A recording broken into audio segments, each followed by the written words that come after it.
This is World News Tonight with Peter Jennings. Evening in Washington tonight, the State Department believes that by this time tomorrow night, all those Americans who want to leave Iraq and Kuwait will have left, which will change the situation in the Persian Gulf once again.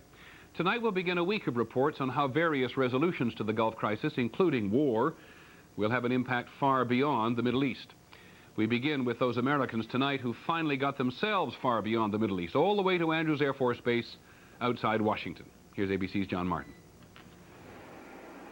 Tonight, they came home, walking down the stairs and onto the tarmac. Many shook hands. One man was carried down the stairs to a wheelchair. They are part of a flood of former hostages, thousands of North Americans, Europeans, and Asians released by decree of Iraq's parliament last week. At Andrews, the Americans were escorted away in buses to be debriefed by U.S. officials. Earlier, the flight out of Baghdad gave some their first chance to share experiences and express emotions. One American took out a flag. Others talked of fear and deprivation. One man said he lived in Kuwait for months in darkness with little food, losing 35 pounds.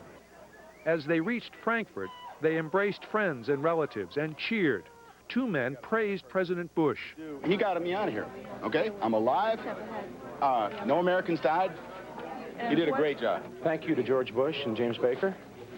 And I really hope that it won't be long that the Kuwaiti people can say the same. Many praised Kuwaitis who risked their lives to protect them. They worried about the fate of the Kuwaiti people. They have been murdered, brutally murdered. Women have been raped. There are thousands still in POW camps. What does Kuwait look like? It's really heartbreaking. It's very heartbreaking. Yeah. They burnt most of the town to the ground. It's dead. Kuwait City does no longer exist for all practical purposes. Some insisted the Kuwaiti people want military help. Even if it means they're under a rain of bombs, just like we would have been. From Andrews Air Force Base, they began fanning out across the country, beginning the final leg of a journey home. John Martin, ABC News, Washington. Iraq's decision to release the hostages has reduced the expectation that war is inevitable. In a poll only a week ago, 75% of Americans we asked thought that fighting would break out.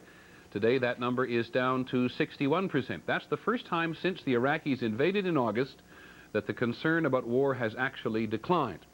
Support for the war has also eroded. A week ago, 63% said the U.S. should use military force if Iraq refuses to withdraw from Kuwait. Now 58% think so.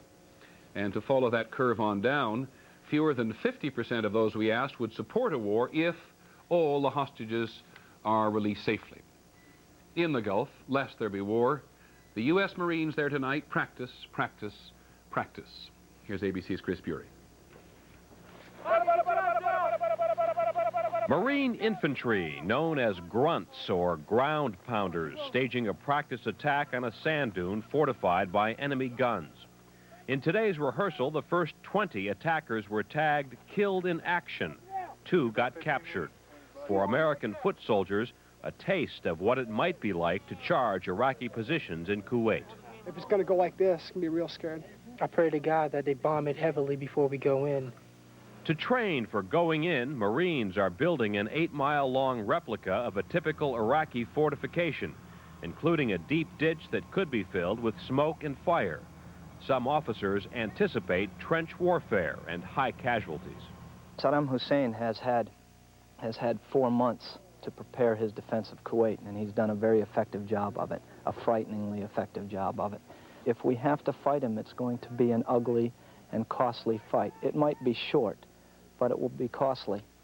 American ground forces expect to be outnumbered if they attack Iraqi fortifications in Kuwait, so they are counting on plenty of support, both from artillery and from the air.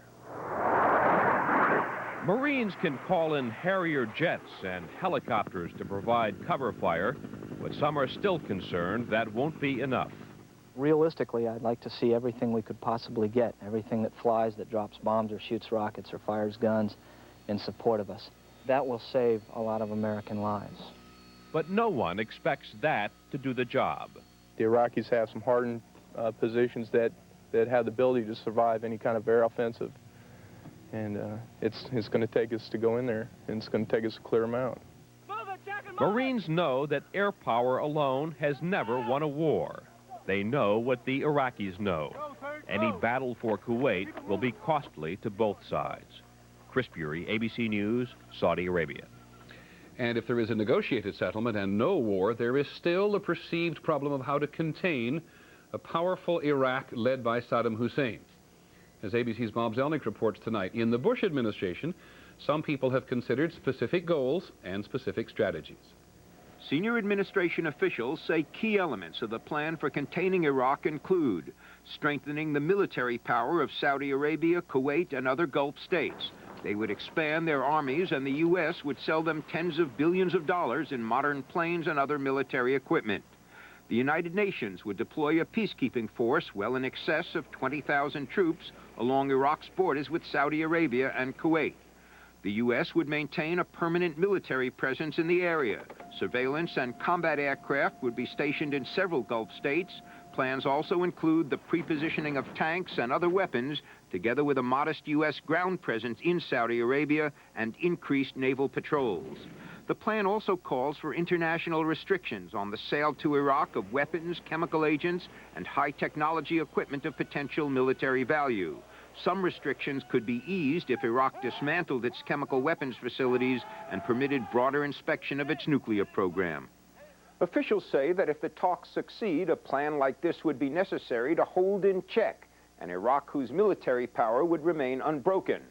The purpose would be to prevent Saddam Hussein from dictating the terms of any subsequent deal with Kuwait and then going on to dominate the entire Gulf region. Bob Zelnick, ABC News at the Pentagon. As the buildup continues in the Gulf, which it does, so do the costs associated with it. There are reports today that the Pentagon is going to ask Congress for an additional $12 to $20 billion to help pay the costs of Operation Desert Shield. The White House says only that the numbers are still being studied. Later this evening on the American agenda, the argument over how effective sanctions are. In a moment, a birth control device that is effective for 5 years. And a growing number of Israeli employers who are telling their Palestinian workers, go away and stay away. This is World News Tonight with Peter Jennings, brought to you by Mylanta.